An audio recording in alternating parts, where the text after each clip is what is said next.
Sorry sister, آپ نہیں رہ سکتے، یہ ریلیشن ہی حرام ہے۔ آپ خود دیکھیں نا، آپ کیا کہہ رہی ہیں کہ ہم حرام ریلیشن شپ میں رہ سکتے ہیں؟ حرام تعلق میں آپ کیسے رہ سکتے ہیں؟ چاہے آپ اس کے لیے کچھ بھی بنیاد نکال رہے ہو، کہیں نہ کہیں سے آپ گنجائش نکال رہے ہو، لیکن جو ڈیزائرز ہیں نا انسان کی، وہ انسان کو مجبور کر دیتی ہیں، اور شیطان جو ہے اس کا تو کام ہی ہے ہمیں ورگلانا، حرام کو حلال بنا کر دکھانا۔ تو آپ نے اس سے بچنا ہے، خطوات الشیطان سے آپ نے بچنا ہے۔ آپ کو ایک خوبصورت مثال دیتی ہوں۔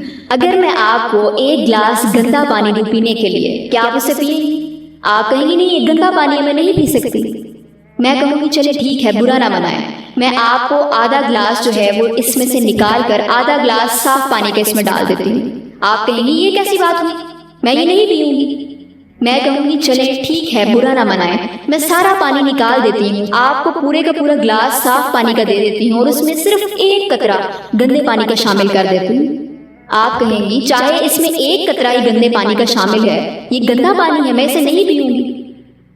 کچھ سمجھ آیا کہ حرام ریلیشن جب ہے ہی حرام، تو اس میں آپ چاہے یہ کہیں کہ ہم جو ہے وہ لمٹس کراس نہیں کرتے، ہم فزیکل نہیں ہوتے، ہم یہ نہیں کرتے، ہم جو ہے وہ حرام باتیں نہیں کرتے، ہم ایک دوسرے کو ٹچ نہیں کرتے، میں اس کو فیس نہیں دکھاتی، یہ اسی طرح ہے جس طرح کہ آپ تھوڑا سا بھی صاف پانی گندے پانی میں ملا دیں تو رہے گا تو وہ گندا پانی ہی۔ تو سسٹر، یہ ریلیشن ہی حرام ہے، اس میں سے آپ گنجائش نہیں نکال سکتے۔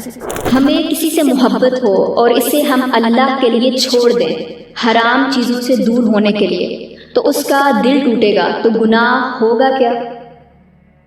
بہت اچھا سوال ہے۔ یہ ایک ایسا سوال ہے جو کہ 90% لوگوں کا ہوتا ہے جو کہ حرام ریلیشن میں انوالو ہوتے ہیں، کہ اگر میں نے اللہ کی رضا کے لیے اس کو کوئٹ کر دیا، حرام ریلیشن چھوڑ دیا اللہ کے خوف سے، اللہ کا حکم سمجھتے ہوئے، تو جب میں اس انسان کو چھوڑوں گا یا میں اس انسان کو چھوڑوں گی تو اس کا دل دکھے گا، اس کا دل ٹوٹ جائے گا، تو کیا مجھے گناہ ہوگا؟ کیونکہ اسلام میں تو دل توڑنا جائز نہیں۔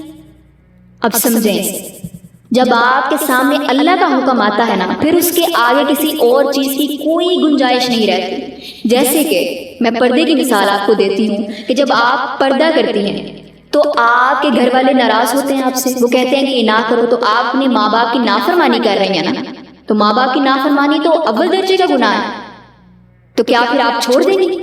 آپ کہیں گی نہیں، آپ کی نافرمانی بعد میں ہے، پہلے اللہ کا حکم ہے۔ تو یہاں پر بھی آپ نے سمجھنا ہے کہ آپ کے لیے اللہ کا حکم پہلے ہونا چاہیے، نہ کہ کسی کا دل۔ کوئی انسان اللہ کے سامنے کوئی ویلیو نہیں رکھتا جب اللہ کا حکم آ جائے، جب اللہ کی ذات کی بات آ جائے، تو آپ نے اللہ کو چوز کرنا ہے، نہ کہ اس انسان کو، نہ کہ اس انسان کے دل کو۔ تو جب آپ اس طرح سے سوچیں گی تو انشاءاللہ آپ کو یہ خیال بھی نہیں آئے گا، کیونکہ آپ کو پتا ہوگا کہ میں نے اللہ کا حکم فالو کیا۔ آپ مجھے بتا سکتی ہیں کہ اگر لڑکا لڑکی